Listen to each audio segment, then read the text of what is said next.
आज हम भाग 1 के महत्वपूर्ण विषय को पहले जान लेते हैं कि आज हम इसमें क्या सीखेंगे। सबसे पहले हम समझने की कोशिश करेंगे वैश्विक संपर्क और व्यापार तथा इस वैश्विक संपर्क और व्यापार में बीमारियों का क्या योगदान था, इसके बारे में। इसके बाद हम ये समझने की कोशिश करेंगे कि विश्व अर्थव्यवस्था का उदय कैसे हुआ, वो कौन से फैक्टर्स थे जिसने विश्व अर्थव्यवस्था के उदय में मदद की। इसके बाद हम ये भी जानेंगे कि वैश्विक अर्थव्यवस्था में तकनीक का क्या योगदान रहा था। साथ ही वैश्वीकरण और उपनिवेशवाद का आपस में क्या संबंध था और उपनिवेशवाद ने किस तरह से व्यापार को बढ़ाने में मदद की, इसके बारे में भी हम जानकारी हासिल करेंगे। और अंत में हम ये भी देखेंगे कि भारतीय व्यापार और वैश्विक व्यवस्था का आपसी संपर्क क्या था और इनका संबंध कैसा था। जब हम इस भाग को पूरी तरह से सीख लेंगे तो इसके अधिगम परिणाम क्या होंगे, इसके बारे में भी जानकारी प्राप्त कर लेते हैं। जब हम इस भाग को अच्छी तरह समझ लेंगे तो बच्चे ये समझ पाएंगे कि वैश्विक संपर्क, व्यापार और बीमारी का आपसी संबंध क्या था। साथ ही विश्व अर्थव्यवस्था के उदय की व्याख्या कर पाएंगे। इसके बाद शिक्षार्थी विश्व अर्थव्यवस्था में तकनीक के योगदान का आकलन कर पाएंगे और उपनिवेशवाद और वैश्वीकरण के संबंध का विश्लेषण भी कर पाएंगे। साथ ही भारतीय व्यापार और विश्व व्यवस्था में क्या तुलनात्मक अध्ययन हो सकता है, इसके बारे में भी बच्चे सीख पाएंगे। चलिए आगे बढ़ते हैं। आप ये जो मैप देख रहे हैं ये सिल्क मार्ग है। अब यहां पर में आप दो तरह की लकीरें देख रहे हैं, एक लाल और दूसरा नीला। ये जो लाल रंग की लकीर आप देख रहे हैं ये स्थल मार्ग से होने वाला व्यापार को दर्शाता है और सिल्क मार्ग का ये स्थलीय हिस्सा है। और नीला वाला जो आप देख पा रहे हैं लाइनें, वो लाइनें भी सिल्क मार्ग के ही हिस्सा हैं, लेकिन ये समुद्र के माध्यम से होने वाले व्यापार को दर्शाते हैं।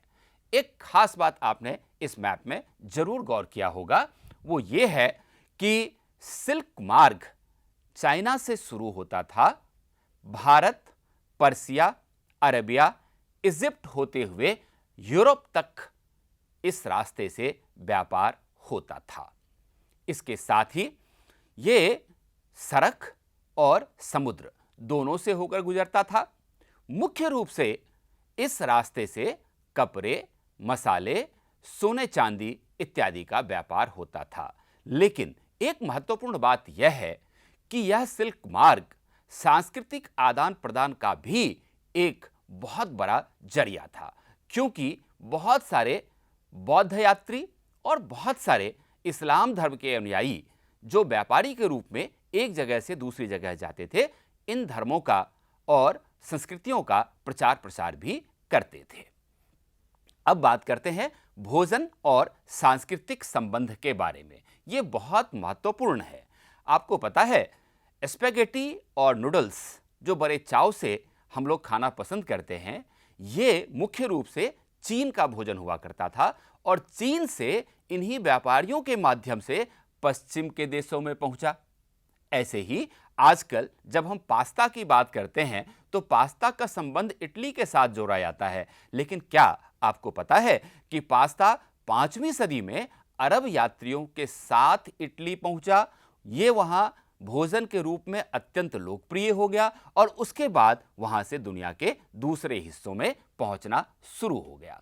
इसी तरह से यदि हम आज के परिप्रेक्ष्य में देखें तो आलू, सोयाबीन, मूंगफली, मक्का, टमाटर, शकरकंद, ये जो सारे फ्रूट्स हैं और वेजिटेबल्स हैं, ये भारत देश के ओरिजिनल फ्रूट्स या वेजिटेबल्स नहीं हैं। ये बेसिकली जब क्रिस्टोफर कोलंबस भारत की खोज में निकले और गलती से अमेरिका पहुंच गए तो उन्होंने देखा कि अमेरिका में ये सारे फल फूल और सब्जियां उपजाई जाती थीं। तो वहां से फिर ये यूरोप और उसके बाद एशिया के विभिन्न देशों में पहुंचना शुरू हो गया। अब बात करते हैं कि खनिज पदार्थों से किस तरह से वैश्विक संपर्क स्थापित होता चला गया। दक्षिण अमेरिका में पेरू और उत्तर में मैक्सिको, ये अपने धातुओं के लिए, खनिज पदार्थों के लिए, खास करके चांदी के लिए बहुत प्रसिद्ध थे और यहाँ के चांदी ने यूरोप की धन संपदा को बहुत अधिक बढ़ाया। साथ ही पश्चिमी एशिया के साथ होने वाले व्यापार की गति को भी इसने काफी बढ़ाया। 17वीं शताब्दी तक दक्षिण अमेरिका के धन संपदा के बारे में यूरोप में और दुनिया के दूसरे हिस्सों में काफी सारे किस्से बनने लगे थे। उदाहरण के तौर पे वहां एक शहर है एल्डोराडो, और एल्डोराडो के बारे में यह प्रसिद्ध हो गया कि यहां सोने की इतनी खानें हैं कि इसको सोने का शहर ही माना जाने लगा। और इसके बाद एक ऐसा खोजी अभियान शुरू कर दिया यूरोपियंस ने कि जिसको देखो वही एल्डोराडो की तरफ सोने की खोज में भागा जा रहा था। तो इससे भी एक महादेश का दूसरे महादेश के साथ संपर्क स्थापित हुआ। अब देखिए, एक खास बात यह हुई कि 16वीं शताब्दी के मध्य तक स्पेनिश सेनाएं और पुर्तगाल की सेनाएं, इन्होंने अमेरिका में अपना उपनिवेश बसाना शुरू किया। लेकिन आपको पता है कि इनको वहां उपनिवेश बनाने में और दक्षिण अमेरिका के लोगों को हराने में जितना योगदान इनके बंदूकों का, इनके बारूदों का नहीं था, उससे ज्यादा इनको मदद मिली चेचक की बीमारी से। क्योंकि यूरोप के लोगों में चेचक की बीमारी पहले से हो रही थी, लेकिन अमेरिका में लोगों को चेचक का बीमारी होता ही नहीं था। नतीजा यह हुआ कि अमेरिका के लोगों में चेचक से बचने के लिए रोग प्रतिरोधक क्षमता बिल्कुल भी नहीं था। इसलिए जब स्पेनिश सेनाएं वहां पहुंची और उनके साथ चेचक की बीमारी भी पहुंची और वहां की जो लोकल जनता थी, वहां के लोगों में जब यह बीमारी फैल गई तो वहां समुदाय के सभी लोग खत्म होते चले गए। क्यों? क्योंकि उनके पास न तो इसके इलाज का कोई तरीका था, न ही उनके शरीर में रोग प्रतिरोधक क्षमता थी जो चेचक से उनका बचाव कर पाती।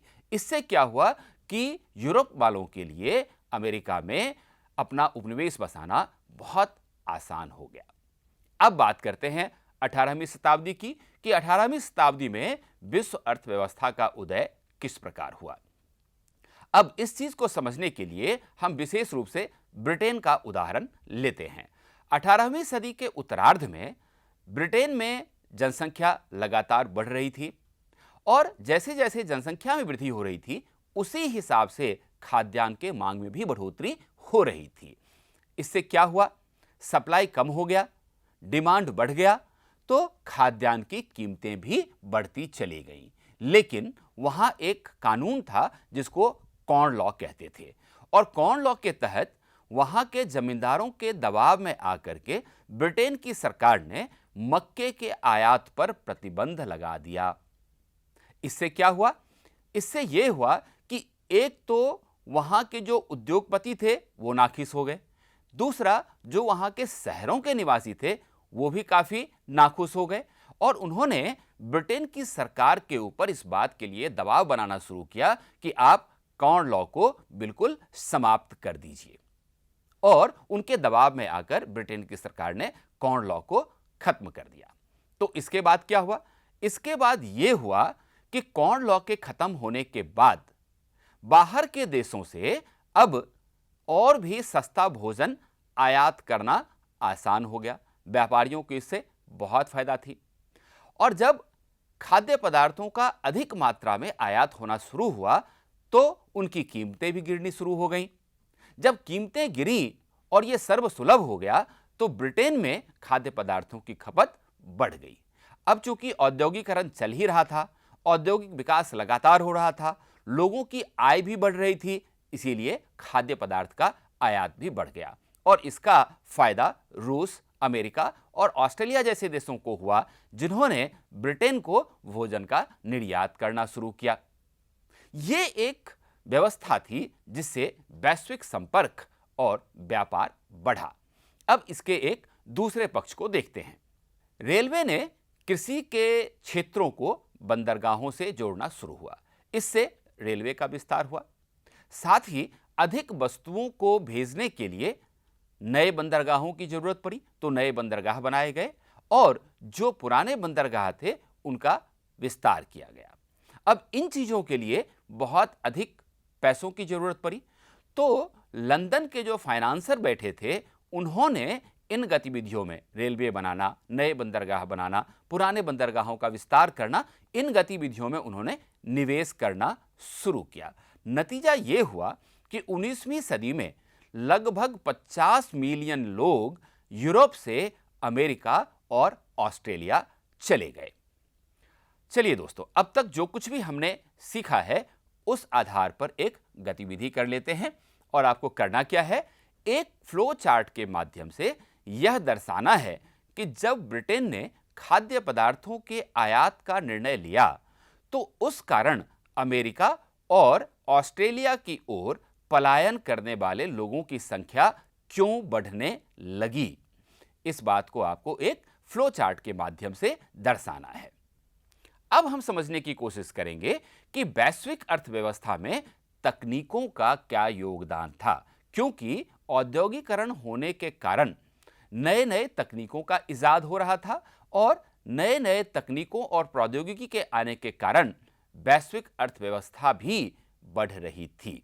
जैसे रेलवे, भाप से चलने वाले जहाज, टेलीग्राफ, ये बहुत ही महत्वपूर्ण तकनीकी विकास थे जिन्होंने व्यापार को बहुत ही आसान बना दिया। क्योंकि एक उदाहरण लेते हैं कि पहले जब बाहर के देशों से यूरोप में मांस का व्यापार होता था तो जिंदा जानवरों को जहाज में रख करके और ब्रिटेन भेजा जाता था, यूरोप भेजा जाता था, फिर वहां उनको काटा जाता था। इससे काफी महंगा हो जाता था मांस। लेकिन अब जब तकनीकों का विकास होना शुरू हुआ तो रेफ्रिजरेटेड जहाज बनने लगे, जहाजों में ही रेफ्रिजरेटर की व्यवस्था होनी शुरू हो गई। इसका फायदा क्या हुआ? इसका फायदा यह हुआ कि अब जिस देश से मांस को दूसरे देश में निर्यात किया जाता है तो उसी देश में जानवरों को काट दिया जाता था और सिर्फ मांस रेफ्रिजरेटेड जहाजों में रख करके और दूसरे देशों को निर्यात किया जाता था। इससे यह हुआ कि खाद्य पदार्थों को लंबी दूरी तक ले जाना संभव हुआ और अब ये खराब भी नहीं होते थे। इसका एक फायदा यह हुआ कि जब उत्पाद खेत से लेकर के और बाजारों तक कम लागत पर आसानी से पहुंच सकते थे तो उपभोक्ता को भी ये काफी कम कीमत पर उपलब्ध हो जाते थे। अब अगर हम यूरोप की बात करें तो समझने की कोशिश करें कि ये जो तकनीक आए तो इन तकनीकों का लाभ यूरोप वालों को कैसे हुआ। तो सबसे पहला फायदा तो यही हुआ कि यूरोप में खाद्य पदार्थों और अन्य उपभोक्ता वस्तुओं की कीमत अत्यंत कम हो गई और अब गरीब लोगों के लिए भी विभिन्न प्रकार के आहार उपलब्ध हो गए जिनका वो उपभोग कर सकते थे, क्योंकि अब वो उनकी पहुंच में था। इससे यह हुआ कि लोगों की जीवन शैली बेहतर हो गई और लोगों के जीवन शैली के बेहतर होने से सामाजिक शांति भी बढ़ा। और अब चूंकि दूसरे विषयों के ऊपर लोग सोच सकते थे, इसलिए विदेशों में जब साम्राज्यवाद को बढ़ाने की बात हुई तो वहां के लोगों का समर्थन भी यूरोप के विभिन्न देशों के सरकारों को मिला। चलिए बच्चों, अब हम एक गतिविधि करके देख लेते हैं। आप एक इमेज यहां देख रहे हैं और इस छवि में आप देख पा रहे हैं कि ऊंची ऊंची चिमनियां हैं जिससे धुआं निकल रहा है। अब आपको कोई भी दो उदाहरण बताना है कि आधुनिक विकास जो प्रगति से जुड़ा हुआ है वह समस्याओं का भी कारण बना है। तो कौन सी समस्याएं इस तरह से उत्पन्न हो गई हैं? अब तक हमने देखा कि वैश्विक संपर्क के कारण अंतर्राष्ट्रीय व्यापार भी बढ़ा, लेकिन अंतर्राष्ट्रीय व्यापार का नकारात्मक पक्ष भी है। अब उसको भी समझ लेते हैं। सबसे बड़ा जो नकारात्मक पक्ष रहा अंतर्राष्ट्रीय व्यापार का वो ये कि कई देशों के लोगों की स्वतंत्रता का हनन हुआ और उनकी आजीविका का भी नुकसान हुआ। एक उदाहरण लेते हैं अफ्रीका का। 1885 ईस्वी में यूरोप की अलग अलग शक्तियां बर्लिन में इकट्ठा हुई और उनका उद्देश्य था अफ्रीका का बंटवारा। ब्रिटेन, फ्रांस, बेल्जियम, जर्मनी, यहां तक कि अमेरिका भी अब नए औपनिवेशिक शक्ति बन गए। और मैं आपको आगे एक मैप दिखाता हूं जिसमें आप ये देखेंगे कि अफ्रीका के कुछ देशों की सीमाएं बिल्कुल सीधी लकीर की तरह हैं, जैसे कोई फुट्टा यानी कि स्केल रख करके उनको खींच दिया गया हो। जबकि आपको पता है कि किसी भी देश की भौगोलिक सीमा बिल्कुल सीधी कभी नहीं हो सकती। ये आप अफ्रीका का मैप देख रहे हैं, इस पर में आप अलग अलग देशों को देखिए तो आपको ऐसा लगेगा जैसे देशों की सीमाएं स्केल रख करके काट दी गई कि यहां से ऊपर हमारा और यहां से नीचे आपका। चलिए दोस्तों, आगे बढ़ते हैं। और उपनिवेशवाद का जो उपनिवेशित समाज था, यानी कि जिन देशों को उपनिवेश बना लिया गया था, वहां के समाज पर क्या प्रभाव पड़ा, इसका एक उदाहरण देखने की कोशिश करते हैं। अफ्रीका का ही उदाहरण लेते हैं। अफ्रीका के पास प्रचुर भूमि था, लेकिन उस हिसाब से अगर देखा जाए तो उनकी आबादी काफी कम थी।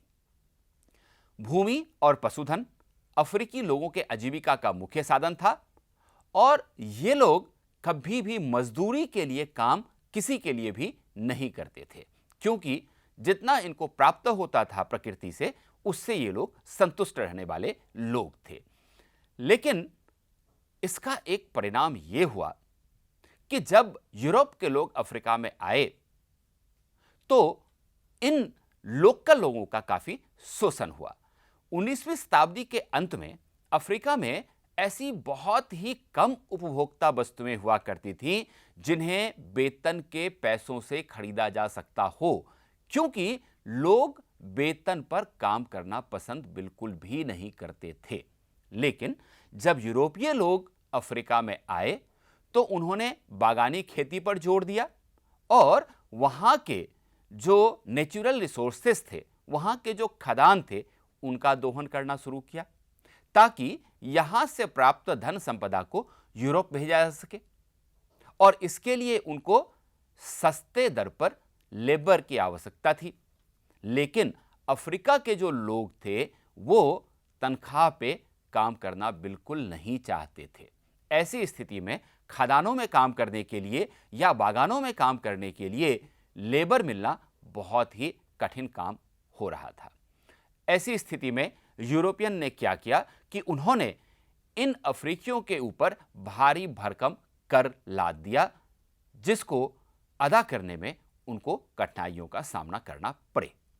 साथ ही उन्होंने उत्तराधिकार कानून में भी परिवर्तन कर दिया और अब यह व्यवस्था कर दी गई कि परिवार के केवल एक ही व्यक्ति को पैतृक संपत्ति मिलेगी। अब अन्य लोगों के साथ फिर क्या होगा? तो जब एक ही व्यक्ति को पैतृक संपत्ति मिलेगी तो दूसरों के पास संपत्ति नहीं होगी, तो ऐसी स्थिति में उनको श्रम बाजार में धकेलना बहुत आसान हो जाएगा। ऐसी सोच यूरोपीय लोगों की थी। इसके साथ ही बागानों में काम करने वाले या खदानों में काम करने वाले लोगों को बाड़ों में बंद कर दिया जाता था और उनको बाड़ों से निकलने पर पाबंदी लगा दी जाती थी। वो खुलेआम घूम फिर नहीं सकते थे। इस तरह से अफ्रीका के लोगों को अपने कंट्रोल में करने का प्रयास किया गया। इसी समय में लगभग 1890 के दशक में अफ्रीका में मवेशियों के बीच एक बीमारी फैल गया जिसको रिंडरपेस्ट कहते हैं। और ये जो रिंडरपेस्ट बीमारी जब फैली तो लगभग 90% मवेशी अफ्रीका के मौत के मुंह में चले गए। जब 90% मवेशियों की मौत हो गई तो अफ्रीकी लोगों के रोजी रोटी का साधन बिल्कुल खत्म हो गया। तो जब उनके रोजी रोटी का कोई साधन ही नहीं बचा तो अब खान मालिकों के लिए और बागान मालिकों के लिए ये बहुत आसान हो गया कि उनको इन जगहों पर काम पर वेतन देकर के लगाया जा सकता था। इस तरह से यूरोपीय उपनिवेशकारों को पूरे अफ्रीका को जीतने में और उनको अपना गुलाम बना लेने का एक बहुत ही बेहतरीन मौका हाथ लग गया और इसके पीछे रिंडरपेस्ट बीमारी था। चलिए अब हम भारत और वैश्विक व्यवस्था के आपसी संबंधों को समझने की कोशिश करते हैं। भारत से अनुबंधित या गिरमिटिया श्रमिकों को ले जाया जाना भी 19वीं शताब्दी की दुनिया की विविधता को दर्शाता है। यह जनता के कष्टों में वृद्धि, उनकी बेहिसाब गरीबी और उत्पीड़न के नए रूपों के इजाद की दुनिया थी। 19वीं सदी में भारत और चीन के लाखों मजदूरों को बगानों में या खदानों में काम करने के लिए, सड़क निर्माण के लिए या फिर रेलवे निर्माण परियोजनाओं में काम करने के लिए दूर दूर देशों में ले जाया जाता था। भारतीय अनुबंधित श्रमिकों को मुख्य रूप से त्रिनिदाद, सूरीनाम, गुयाना, मॉरिशस और फिजी ले जाया जाता था। मजदूरों की भर्ती का काम एजेंट करते थे, जिन्हें अंग्रेजों की तरफ से कमीशन मिलता था। मजदूरों को कहाँ जाना है, यात्रा के साधन क्या होंगे, क्या काम करना होगा, जीवन के हालात कैसे होंगे, इन सब चीजों के बारे में उन्हें हमेशा ही गलत जानकारी दी जाती थी और इस अनुबंध व्यवस्था को ही नई दास प्रथा का नाम दिया गया है। लेकिन एक खास बात यह रही कि इन सारी कठिनाइयों के बावजूद मजदूरों ने पुरानी और नई संस्कृतियों का मिश्रण करते हुए व्यक्तिगत और सामूहिक अभिव्यक्ति के नए रूप खोज लिए। और इसका एक उदाहरण है, त्रिनिदाद में मुहर्रम के सालाना जुलूस को एक विशाल उत्सवी मेले का रूप दिया गया, जिसे होसे कहा जाता था और यह नाम इमाम हुसैन के नाम पर दिया गया था। उसमें सभी धर्मों और सभी नस्लों के मजदूर हिस्सा लेते थे। उसी प्रकार रास्ता फरियानबाद नाम का एक विद्रोही धर्म पैदा हुआ, जिसे जमैका के रैगे गायक बॉब मार्ले ने ख्याति के शिखर पर पहुंचा दिया। इसमें भी भारतीय प्रवासियों और कैरिबियाई द्वीप समूह के बीच इन संबंधों की झलक देखने को मिल जाती है। त्रिनिदाद और गुयाना में मशहूर चटनी म्यूजिक भारतीय प्रवासियों के वहां पहुंचने के बाद सामने आई रचनात्मक अभिव्यक्ति का बहुत ही शानदार उदाहरण है। सांस्कृतिक समागम के ये स्वरूप एक नई वैश्विक दुनिया के उदय की प्रक्रिया के अंग थे। अब हम भारत का विदेशों के साथ व्यापार के बारे में जानकारी प्राप्त करें। भारत से ब्रिटेन और शेष विश्व को मुख्य रूप से खाद्यान्न और कच्चे माल का निर्यात किया जाता था। लेकिन 19वीं शताब्दी में भारतीय बाजार ब्रिटिश औद्योगिक उत्पादों से पट गया था। ब्रिटेन से जो माल भारत आता था, उसकी कीमत भारत से ब्रिटेन भेजे जाने वाले माल की कीमत से बहुत ज्यादा होती थी और भारत के साथ ब्रिटेन हमेशा व्यापार अधिशेष की स्थिति में रहता था। इसका अर्थ यह हुआ कि आपसी व्यापार में हमेशा ब्रिटेन को लाभ होता था। ब्रिटेन इस मुनाफे के सहारे दूसरे देशों के साथ होने वाले व्यापारिक घाटे की भरपाई कर लेता था और ब्रिटेन 19वीं शताब्दी की विश्व अर्थव्यवस्था का रूप तय करने में भारत के साथ होने वाले व्यापार का एक अहम अंग बन गया। चलिए दोस्तों, अब एक गतिविधि करते हैं। आप ये एक इमेज देख रहे हैं जिसमें कि आपको कुछ वर्कर्स खान में काम करते हुए दिख रहे हैं। आप कल्पना कीजिए कि आप अफ्रीका के एक निवासी हैं और आप खदान में काम नहीं करना चाहते, परंतु खदान का मालिक आपको खदान में काम करने के लिए मजबूर कर रहा है। एक अनुच्छेद लिखिए कि आपको किन उपायों से खदान में काम करने के लिए मजबूर किया जा रहा है और आप कैसा महसूस करते हैं। तो दोस्तों, आज हमने भूमंडलीकृत विश्व का बनना भाग 1 के बारे में जानकारी प्राप्त की। आशा है आपने इस भाग के महत्वपूर्ण विषयों को ढंग से सीख लिया होगा। धन्यवाद।